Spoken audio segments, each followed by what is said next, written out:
بسم اللہ الرحمن الرحیم۔ شروع اللہ کے نام سے جو بڑا مہربان نہایت رحم والا ہے۔ پیارے سامعین و ناظرین، پیش خدمت ہے 3 نصیحت آموز واقعات۔ ایک غلام تھا، ایک دن وہ کام پر نہ گیا تو اس کے مالک نے سوچا کہ مجھے اس کی تنخواہ میں کچھ اضافہ کر دینا چاہیے تاکہ وہ دل جمی سے کام کرے اور آئندہ غائب نہ ہو۔ اگلے دن مالک نے اس کی تنخواہ سے زیادہ پیسے اسے دیے جو اس نے خاموشی سے رکھ لیے، لیکن کچھ دنوں بعد وہ دوبارہ غیر حاضر ہوا تو اس کے مالک نے غصے میں آ کر اس کی تنخواہ میں کیا گیا اضافہ ختم کر دیا اور اس کو پہلے والی تنخواہ ہی دی۔ غلام نے اب بھی خاموشی اختیار کی اور پیسے رکھ لیے تو مالک نے کہا، جب میں نے اضافہ کیا تو تم خاموش رہے اور جب کمی کی تو پھر بھی خاموش ہو، کیوں؟ تب غلام نے جواب دیا، جب میں پہلے دن غیر حاضر تھا تو اس کی وجہ بچے کی پیدائش تھی، اور آپ کی تنخواہ سے جو اضافی پیسے ملے میں نے وہ رزق خیال کیا جو وہ بچہ اپنے ساتھ لے کر آیا۔ جب میں دوسری مرتبہ غیر حاضر تھا تو اس کی وجہ میری ماں کی وفات تھی، اور آپ کی طرف سے تنخواہ میں کمی کو میں نے وہ رزق خیال کیا جو وہ اپنے ساتھ واپس لے گئی۔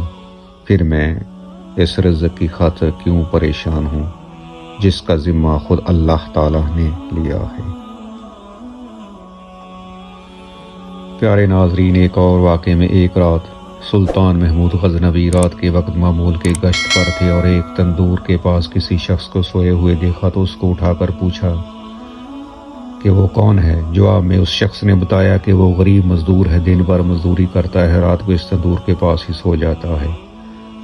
سلطان نے پوچھا کہ اس سردی میں اس کی رات کیسے گزرتی ہے، تو اس مزدور نے جواب دیا، میں جو کہ اس نے سلطان کو ہلا کے رکھ دیا۔ مزدور نے کہا، جناب، نصف رات آپ کے انداز میں گزرتی ہے اور بقیہ نصف آپ سے زیادہ اچھے انداز میں گزارتا ہوں۔ سلطان نے بڑی حیرت سے پوچھا کہ وہ کیسے؟ مزدور نے جواب دیا کہ جب تک تندور گرم رہتا ہے تو میں آپ کے جیسی نیند سے لطف اندوز ہوتا ہوں، اور جب تندور ٹھنڈا ہو جاتا ہے تو اٹھ کے اللہ کی عبادت شروع کر دیتا ہوں، اور اس طرح میری رات گزر جاتی ہے، جو کہ آپ کے مقابلے میں وقت کا بہترین استعمال ہے۔ ایک اور واقعے میں امام حنبل رحمۃ اللہ علیہ فرماتے ہیں کہ ایک دفعہ مجھے عراق کے کسی گاؤں میں رات ہو گئی۔ میں ایک مسجد میں گیا لیکن چوکیدار نے مجھے وہاں سے نکال دیا۔ میں مسجد سے باہر فرش پر سو گیا۔ چوکیدار نے مجھے پاؤں سے پکڑا اور گھسیٹ کر مسجد سے دور کر دیا۔ ایک خدا ترس آدمی مجھے اپنے گھر لے گیا اور شخص چلتے پھرتے اٹھتے بیٹھتے ہر وقت استغفار پڑھتا رہا۔ صبح ہوئی تو میں نے اس شخص سے پوچھا کہ کیا آپ کو استغفار پڑھنے کا کوئی فائدہ بھی ہوا ہے؟ اس نے جواب دیا، جی ہاں، میری ہر دعا قبول ہوتی ہے سوائے اس کے کہ میری ملاقات وقت کے امام احمد بن حنبل سے ہو جائے۔ تو پھر میں نے کہا، میں ہی احمد بن حنبل ہوں، اور تم دیکھو کہ مجھے کیسے گھسیٹ کر تمہارے پاس لایا گیا ہے۔ اللہ تعالیٰ اگر سچے دل سے دعا کی جائے تو اللہ تعالیٰ ضرور قبول فرماتا ہے۔